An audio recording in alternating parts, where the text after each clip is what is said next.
righty. Well, let's get the party started here. Good morning, everybody. I want to welcome you to our conversation today. Cyber breaches hit your business.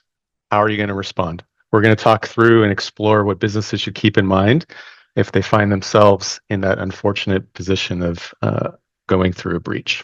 My name is Rob Schenk. I'm with Intelligent Technical Solutions, and here at ITS, we help small and medium-sized businesses thrive by managing and securing their technology. A few housekeeping notes before we get too much into this.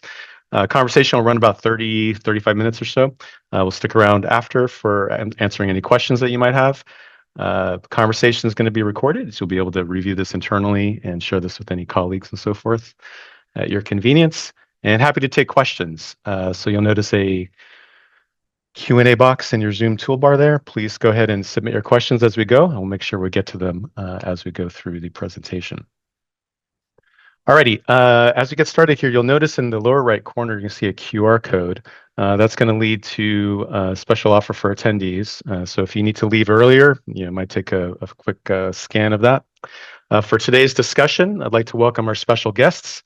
First off, Monique Bardawil. She's a cybersecurity leader with over 18 years of experience.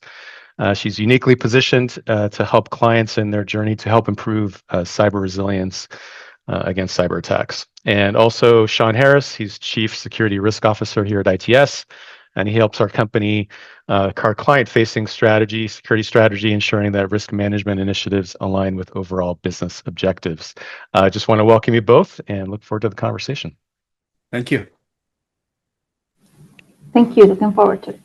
Awesome. So let's get started here. So we try to make this a very practical session, really built for the realities that SMBs are facing right now. So let's just do a quick review on what we're going to be talking about. So we'll talk about what the stakes of a breach are. What's the landscape, and what are some of the important topics and things to keep in mind in that first 24 hours of an incident. We'll go through some common pitfalls that we're seeing that many businesses are kind of falling, unfortunately, prey to during the kind of situation. And then we'll talk through some best practices to help minimize business interruption and some key takeaways that you can go ahead and implement to lower your company's exposure. So to get started here, let's talk through the stakes a little bit. So the stakes, keep hearing every day in the news, we're hearing about the latest cyber attack. I just heard today, Jaguar and Land Rover, they've been undergoing a security incident now for going over, it's been almost a month now. They're not going to get their production lines are down, no cyber insurance. They're kind of hurting right now. It's being a big supply chain issue for them. So let's talk through some of the latest numbers. Sean, let's talk through some of the realities that we're facing right now. Thanks, Rob. So what we're seeing right now is huge costs to small businesses and large, like you just said, Jaguar. That's a huge one happening and unfolding now. We have the mean time to identify and contain a breach. If you see that number there, 258 days. So that's essentially means that they may be actually in your environment now, and you may not know it, depending upon what type of tools you have in there, and then the time to contain it. So trying to think through, exactly how long that'll take for your organization. The average cost to investigate and remediate a breach, 1.63 million. So when we do risk assessments with clients, we're looking at the likelihood and impact, and a critical risk might be above 100,000 for many clients, or 500,000. Imagine 1.63 million. And then the average cost post-breach. So that's the discussion around, yes, just containing it has a cost to it, and then there's cost that's post-breach. There's a lot of things that we don't think about that we can't put a number on, which we'll talk a little bit more about too, but these are numbers that we're finding is going up. The one thing to say is the identity to contain a breach, the identify and contain the 258 days, that's actually been going down, we've noticed. Threat actors are finding that, end users are getting better at finding them in their environments, and so they're trying to act faster. So the other numbers are just going up. They go up every year. Now, you mentioned there's a lot of financial costs, but there's also a lot of associated costs and other kind of soft costs that maybe we don't really, think about too often. Maybe you can talk through that a little bit.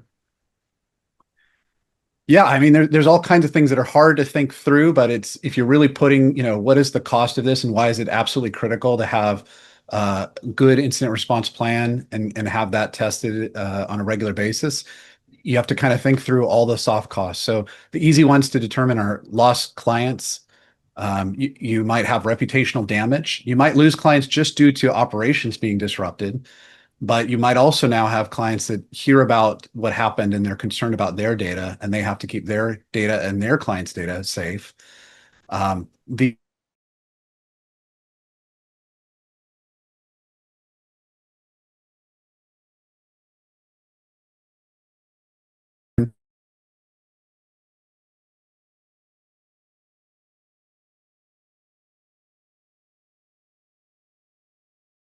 when all's said and done, you're just to the regular day to day.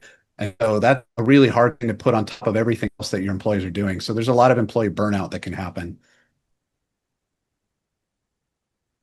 So now that we kind of got an understanding of just what the current landscape is, let's talk through some of the kind of common pitfalls that we're often seeing.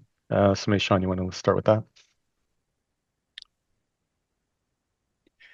Well, I think, we're kind of giving you we're going to go through more of these step by step, but just to call out a few of these right out of the gate.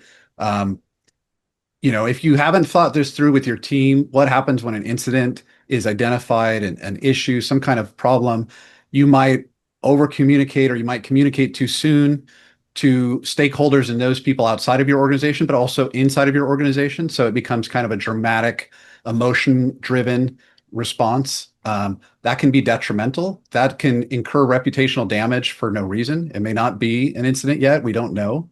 Um, in order to find out, right, you have to make sure to preserve forensic evidence properly. And so that's a common one that we'll see where your internal IT, they want to protect that data. And so they want to, they want to get your stuff back up as fast as they can. And so they might not be thinking about protecting the data.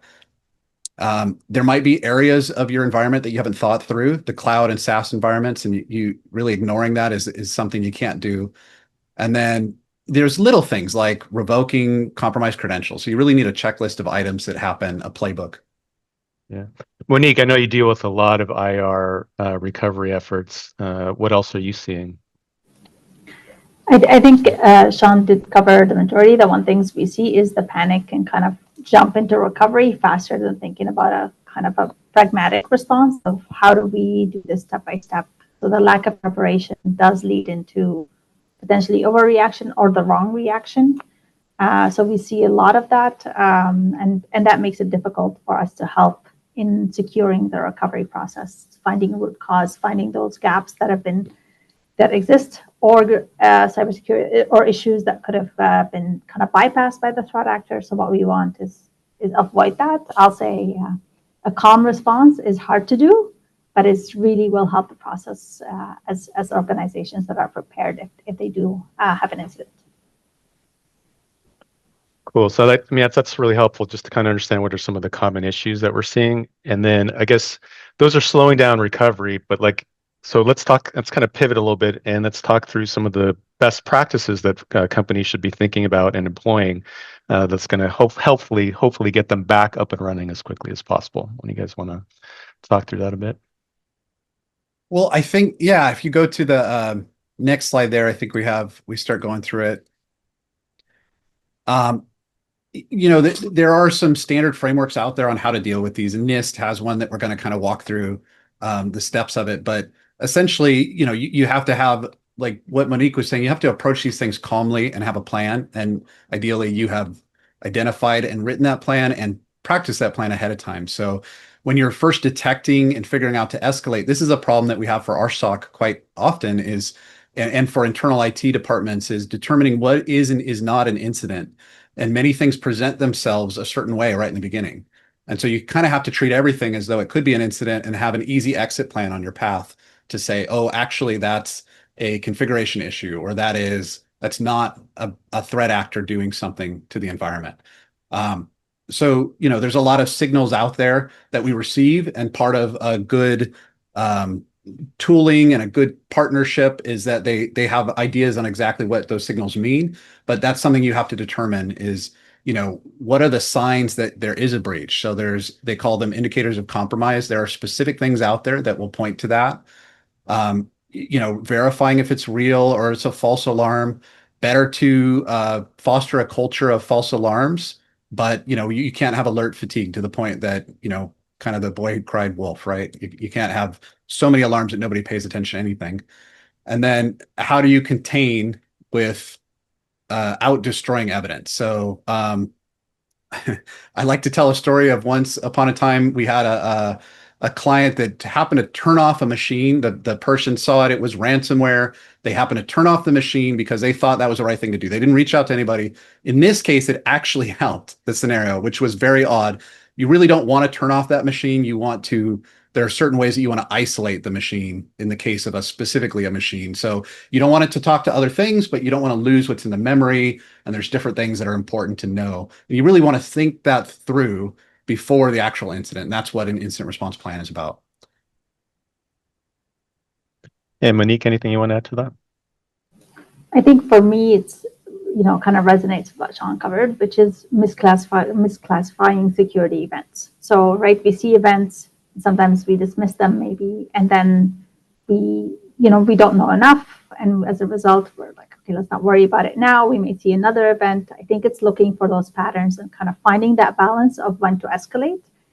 Over escalation is maybe okay, but I think organization this is a hard balance to achieve, is knowing when to react properly. But that comes with experience, and I think that's hard. And one way to get experience is to be prepared, is to kind of look at the threats that we would face as an organization, and how do we then prepare so that we know what our escalation kind of boundary is, when do we escalate, what are kind of our comfort levels, what is our triage process. All those aspects help in this initial aspect of kind of detection and escalation to ensure then we are reacting appropriately to the threat that we're facing at that time.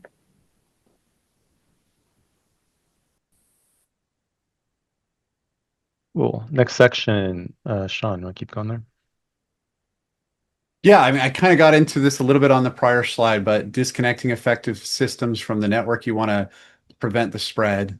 At this point, you're looking at how do we escalate to key internal contacts or partners, right, that you might have. Hopefully you've established ahead of time. You don't want to be finding that out in the battle. Then also, are there backups?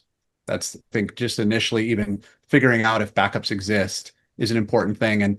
And if you good partner, that shouldn't be an issue, but you never know. A good part of what they attempt to do, these threat actors, is also disrupt those backups. So.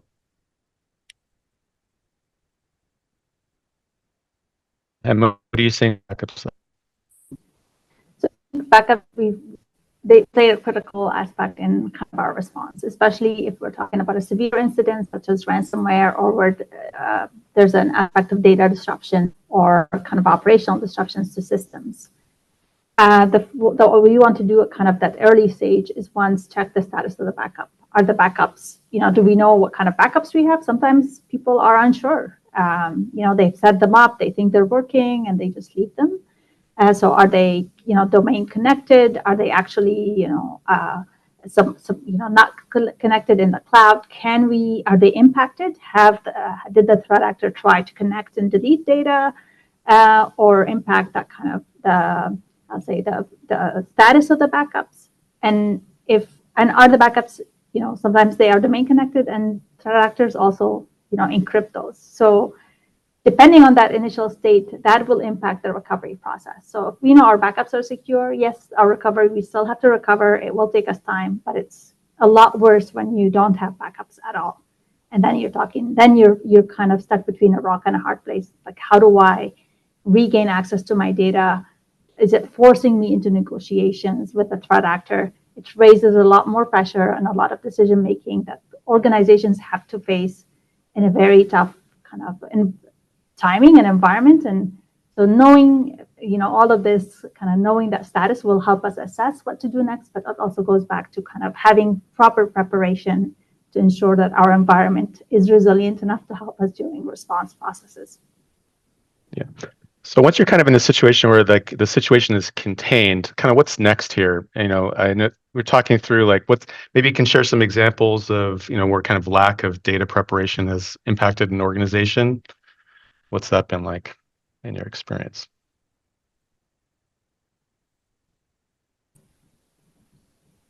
We had a scenario where so preserving evidence, right? They had certain systems were taken offline in order to preserve evidence, and at first it's as though a factor internal to the organization, and full forensics hasn't been called in, and the client was still determining that or not. It's part of the decision,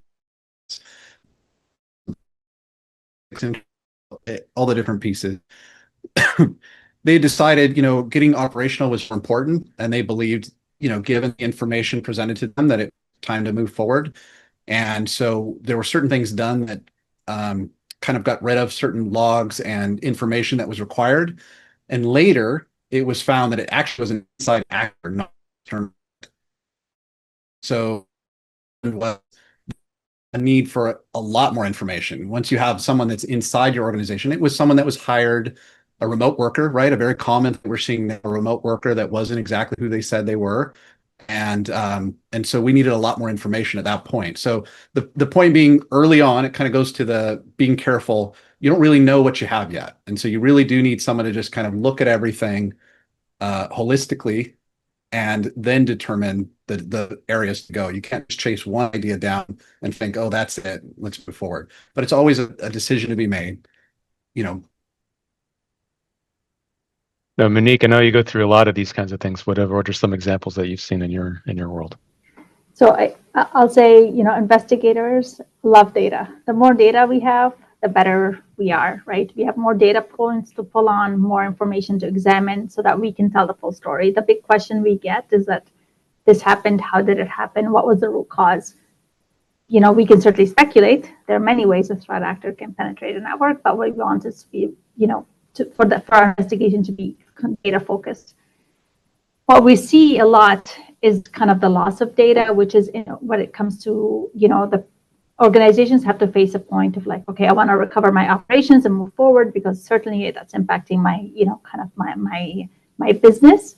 And organizations will jump into recovery without thinking about kind of that practical response. I had a case this summer. It happened on a Friday. They engaged us on a Tuesday. They started recovering and they recovered the DC, which means, that typically is what a threat actor goes after. That will has a lot of the information that we want. So while we could tell them, we could see data exfiltration from the file server, we couldn't tell them, what was exactly the root cause. How did the threat actor get into the network?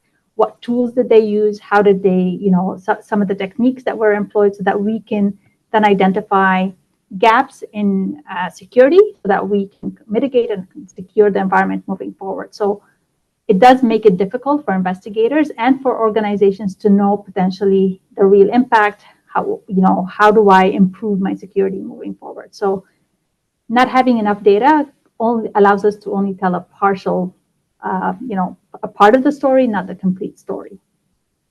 So that's always tough, I think, for us. And, we always say, even when we get, victims coming to us for like, okay, before you do anything, please preserve your data, whether you want to move forward with an IR or not, or an investigation or not. You can preserve the data and decide to do that later, but at least you have that data for, to allow that investigation to happen when it's appropriate. And then the next thing is like, how do you kind of manage like the communications? Like you have to update your team. What should the team be saying? What are we saying to clients? What are we saying, external marketing and related communications? Like maybe you can talk through that a little bit, Monique. Yeah, so I'll say communications are as important as anything else. Communications is how we coordinate the response, right? Being able to have that internal communication, who's working on what, and what are we asking of our internal team? What are we telling our employees if they're not able to do their jobs? Because otherwise they're going to be calling help desk saying, I can't reach these files or this system. How do I do this job? It just creates chaos. The tricky thing with communication is you want it to be clear, concise, accurate based on the information you know, but also not overreacting. So, if we are still assessing if an issue is an event versus an incident, we should say we have an issue, we have an IT issue, and that's what we're addressing it versus saying we have a cybersecurity issue, because we want to make sure we understand the situation before we kind of over communicate. So having that kind of balance in our mind as we're communicating is important. So certainly internal communications, we are also talking about communicating, and we mentioned that earlier, and kind of communicating to your partners, the people you're relying on. So in this case, your insurance, if you have insurance, you want to kind of let them know early and know, in advance. We know what our insurance policies are, and we know when to call on them, but also, consulting with a breach coach who specializes in privacy and cybersecurity. That will just kind of help us, know what I have to face. I don't have to make a decision right now, but know these are things I have to think about. So doing those external communications, if you have a managed service provider, reaching out to them, those are the people that are going to help you through this process. And then, we want to also communicate the status without causing panic. So if our services are impacted that we're providing to our clients, how do we communicate that without causing the clients or our partners to panic? Again, it's about having clear, but not, over communicating or overreacting in our communications. Later on, as we think about kind of in our process, in our response process, we may want to notify law enforcement. Law enforcement does have a role in incident response, because certainly they appreciate, they can in some cases help in incident response. They may have decryptor tools, they may have access to tools that can help us in recovery, but also we want them to, we mentioned indicators of compromise earlier. We want them to have those, because that helps them build their cases against cyber criminals. And so there's certainly that should be addressed on a case-by-case basis, but it's important for us to keep in mind that this is a type of communication we should consider. And then I'll say finally, please go ahead. No, keep going. Finish your thought. I'll say finally is the last thing that kind of comes in, which is in most of these cases, we are worried about data breaches. So in the end, what data was breached, what was in that data? Certainly as an organization, we think we know what we have in our data, but that is hard for organizations to know everything that is in their data and in the files and documents that they have, the databases they have. So the key aspect that will become is if in that data there's personally identifiable information or healthcare information, et cetera, depending on the vertical where we operate, then we have obligations to notify from, regulatory, at a state level, at a kind of federal level. There are aspects that, and certainly for potentially the victims whose information may have been stolen. So there's a lot in communications, and it's a long process throughout your response. It's not just one and done. It is a process that continues throughout that. And so, again, part of your preparation is to consider, what do I have to think about? I don't want to make panic communication. Yeah, so two questions come up for me. One is so basically, I think it sounds like a best practice is, especially for communication internally to your team members, if you're talking to a client or outside, don't say breach. Yeah. Right? It's cyber issue or just an issue or an incident, but not breach. That is reserved for much later in the process if it ever comes to pass. You also mentioned law enforcement. So are you should we be talking to local law enforcement, like local police, FBI? At what point, when do we speak to different types of law enforcement? What's some guidance there? I think it depends on a case-by-case basis. It depends on the kind of the impact of the incident. So how kind of local is the incident? Certainly, I think federally, something like the FBI would have quite a bit of power. But again, these are both local policing organizations and kind of federal policing organizations are quite busy.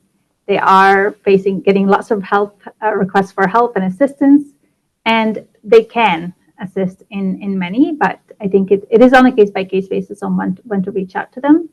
I think it's all about also managing expectations that you may get a delayed response sometimes from those organizations because there's such demand on them. Yeah, we're starting to see, like, I happen to be at an automotive conference right now, and this is the concept of cybersecurity is starting to come up more and more here. Especially, I mentioned earlier about the Jaguar incident that's ongoing. One of the things that got talked about at this conference is that the communication from Jaguar, there hasn't been any. So again, just another example of a company, it's just they're not saying anything, so everyone's in the dark. But there's also, we're also seeing, lawsuits starting to come out, especially on, the FTC safeguards rule, where, for example, one dealership, they got compromised, 1,000 records got compromised, $6,000 per record, $6 million, one rooftop, one dealership, and it's likely going to be causing them significant issues, and they may not survive that. So a lot of interesting things happening there.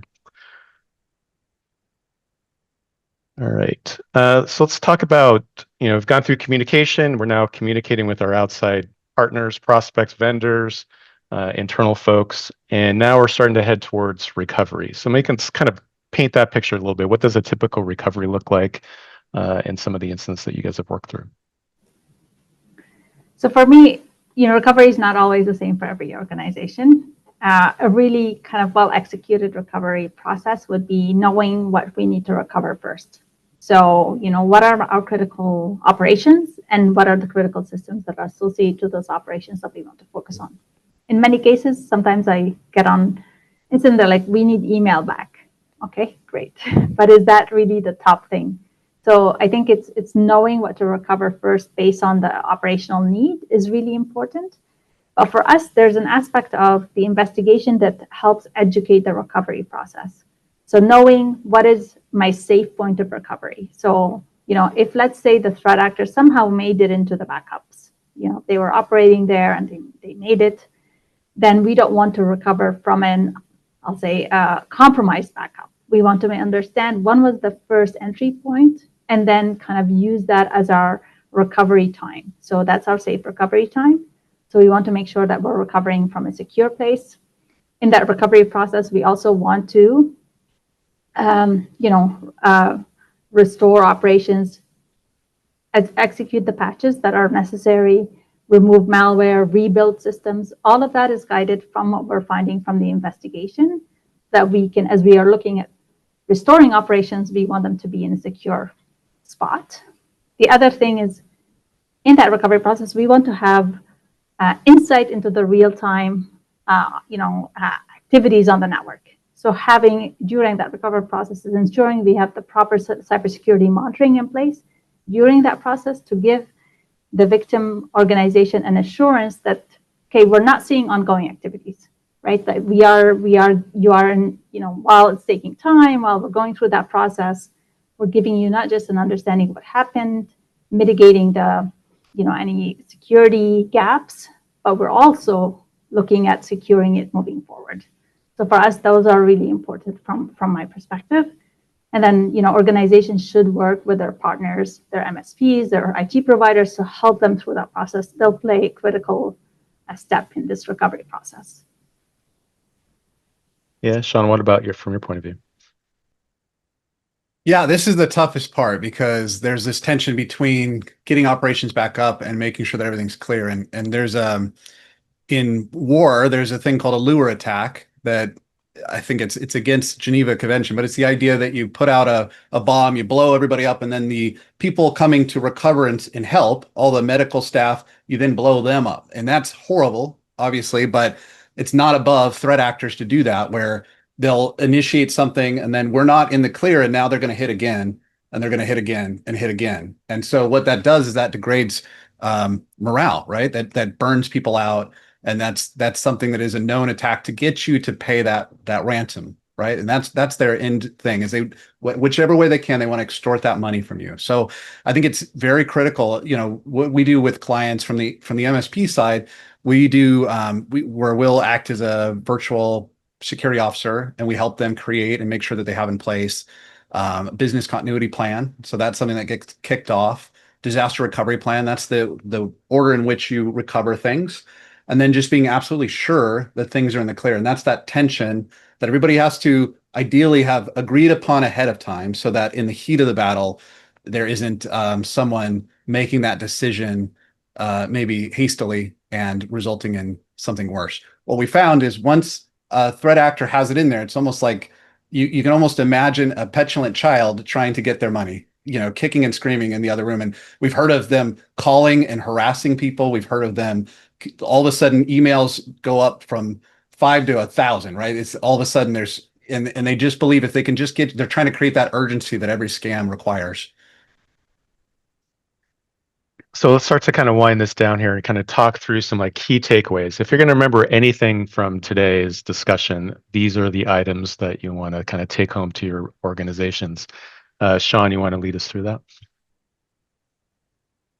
Well, I think I just kind of touched on a little bit of that. I keep getting ahead of myself on these slides, but know and reduce your risk. So that's really just the planning ahead of time here, right? We need to understand what is the scope of what we're protecting and how can we best protect that? And then how do we try to reduce the damage done? When we're looking at the likelihood and impact of things, we can't assume that something isn't going to happen. We use how often does it happen to other organizations like ours as the beginning steps for likelihood, and then the impact would be the financial impact. And so knowing that, we know that people are going to they're going to fall for things, they're going to click on things. And so then how do we have defense in depth? How do we have multiple layers of that? And that will restrict and retain so that these small events that can happen often, ideally they don't happen at all, but in today's world, they happen. They're not a full-blown incident. They don't turn into this huge thing. But we do need to make sure that when it does turn into these huge things, that we have a plan. And that's, I think, your next slide there. And that's what Monique was covering and talking about it, essentially a lot of, getting those contacts ahead of time. Monique mentioned earlier, and this is true, depending upon the data you have and where you reside and what business you're in will depend upon who you need to contact. But you should know that ahead of time. That should be in your communication plan. And so you can figure that out at any given time. You can also work with a breach coach, like she'd mentioned, or external parties that can help with that. But that's why a good IR plan gets reviewed at least annually.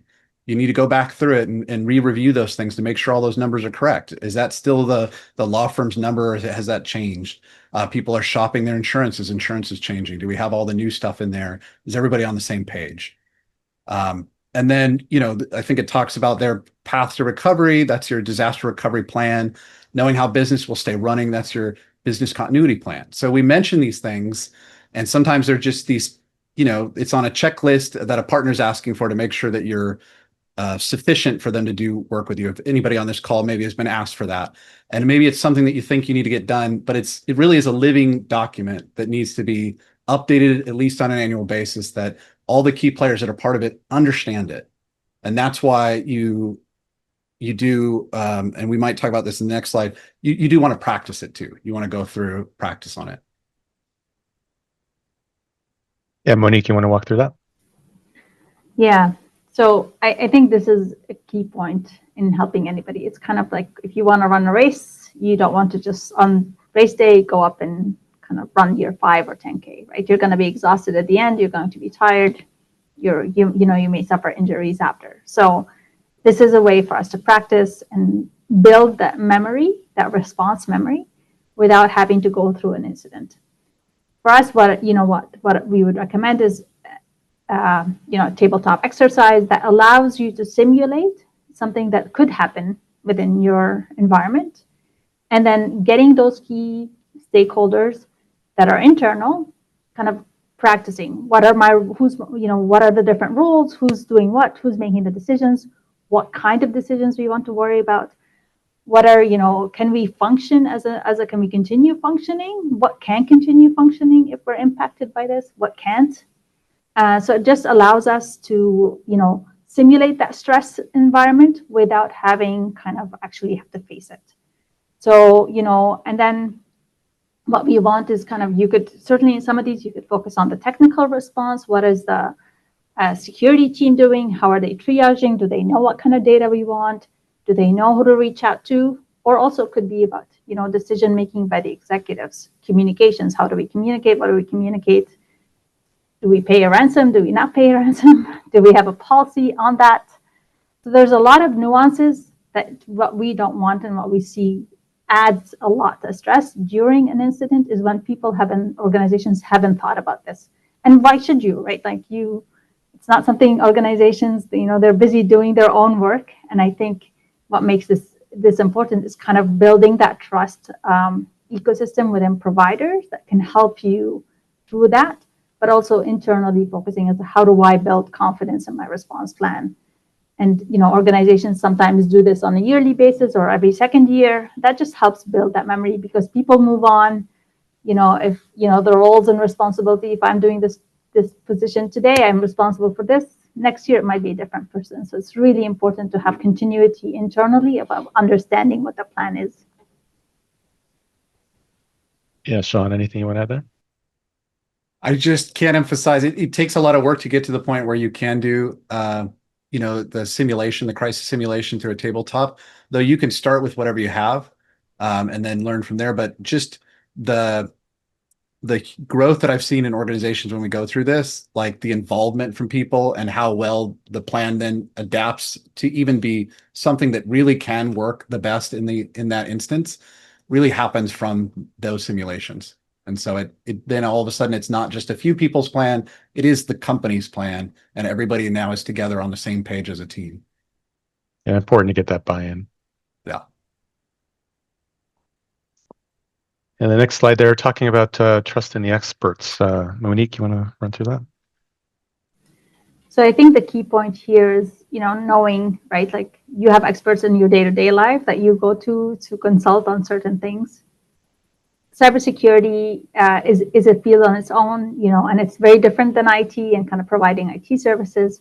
So knowing who to contact, having that pre-built trust with providers from your MSP to, other, if it's an incident response provider, is knowing who do I trust, how do I get that in place in advance. It also helps me in my reaction, like, okay, I'm just going to call this person or this company and they're going to take care of it, right? It may take us a while, but at least I know those expertise, because it's a lot to ask a small or medium-sized IT team to also worry about cybersecurity and response and recovery.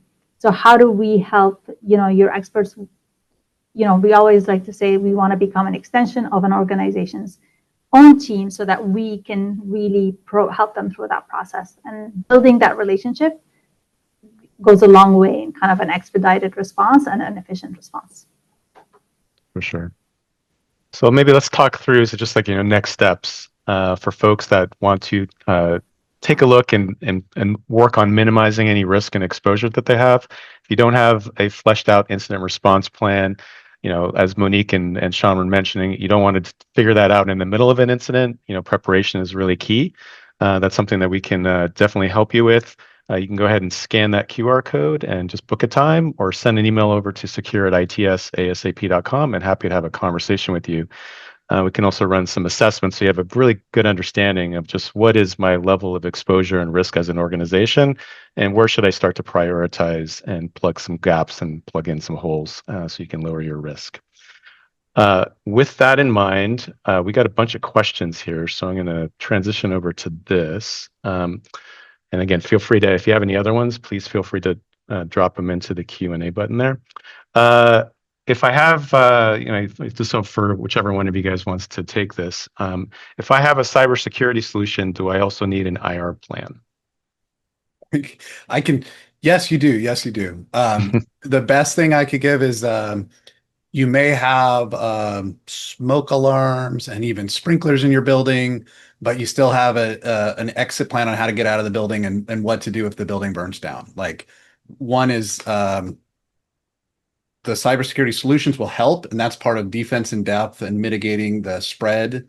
But you still need a plan, and it's not all IT based. There are things that are around the operation of your organization that include your leadership, and they need to think about it and be a part of that. So another kind of follow-up, does an IR plan help me qualify for cyber insurance?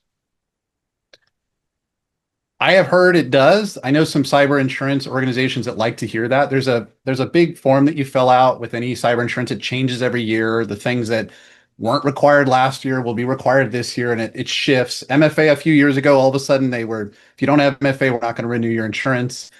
We've watched that bar kind of go up. Depending upon the industry you're in, you may need to know that you have an IR plan and you're actually practicing it. You might want other things like penetration testing, but you talk and help. Okay.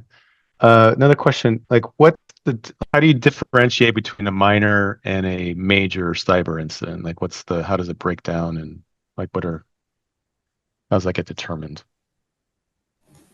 I can maybe jump in here. So I think the major thing is the impact, right? So how far did this incident, this event, let's say it starts with an event, what was the impact of that event? Is it, is my data impacted? Are my systems impacted? So the severity is really measured by the operational impact on the organization. As kind of going back to the first question, does an IR plan help? Yes, because in your IR plans, you kind of want to have a matrix that allows you to assess what is a severe, what is a critical event, what is a minor event, and those thresholds. So maybe it's an event that could have little impact, maybe, but it's impacted a number of systems. So now, while I've controlled it, contained it, it's still an event until I've resolved it. So that preparation helps you assess individually as an organization, what is the impact on my business and how do I measure that? That could also be financial impact, right? So if that is another aspect. So, maybe a threshold of, $10,000 or less is a minor event. And if it's more, then I have to kind of do that. So this is where I think going back to the tailoring of an IR plan is really important, because it has to reflect your business and your own business operations. Certainly, there are standard responses and kind of processes for best practices. And, we mentioned that at the beginning of the webinar is that, NIST has a framework, others have a framework. All of that works, but then how do we make sure it works for my organization? Yeah. Any best practices or suggestions around how best to train employees on their role during a cyber incident, and how often should this training be updated? What do you suggest? I can say what we do. So there's a lot of organizations, we've helped them set up kind of a first responder training. The idea being that anybody should know how to spot something and the basics of preserving evidence and how to escalate that to the right person. The analogy I would use is if we were running, I went to a water park with my kids over the summer, and everybody there needs to know CPR, right? Regardless of if you're one of the lifeguards or not. So I think it's the same thing in your organization. You're dealing with data on a daily basis, and you're dealing with possible threat actors coming in. And so they should know the basics of how to escalate, kind of how to pull the fire alarm, right? So that's one training. The other one is the incident management training. Who's going to actually internally need to take that incident and run with it? And that might be calling an organization to assist, like our organization or Monique's organization, but it's still someone internally needs to take that on and understand that plan. And then, of course, going through the actual simulation every year is something that really helps with that. And some organizations are complicated. They have a lot of stuff going on, and so they actually do it more than once a year, and they might break down sections of systems in which they're testing and simulating against. But a good start is once a year. Cool. In terms of legal obligations about notifications about a cyber incident, what should we be keeping in mind? I can maybe jump in. So for this one, it's all dependent, right? We mentioned it earlier, depending on, the type of work you do. Healthcare has different pressures. If you're dealing with you have PCI compliance obligations, that is also different. So it's all different. This is where a breach coach really comes in place in terms of helping you kind of maneuver through this, right? How many states do you operate in? What are the applications across the different states? Certainly that can happen. Where's your data residing? That could also have an impact. So there's a lot of factors to consider. This is why kind of at the beginning of an incident, we want to communicate to a breach coach just to kind of have, okay, this is where we are. This is what we know. We may come back to you and ask more questions, or we're going to need your guidance for certain things as we go forward. Cool. Thank you. All right, we'll give it another 30 seconds to see if any other questions come in. But I guess with that, we'll kind of start to kind of wrap this up. Sean and Monique, both thank you very much for your time. I really appreciate you sharing your expertise here. If you want to look at your cyber risk posture, drop us an email, secure@its ASAP, or go ahead and scan that code. And with that, we'll go ahead and wrap it up today. Everybody, thank you very much for your time. Hopefully this was helpful and of value, and we'll see you on the next go around. Have a great rest of your day. Thank you. Thank you. Thank you.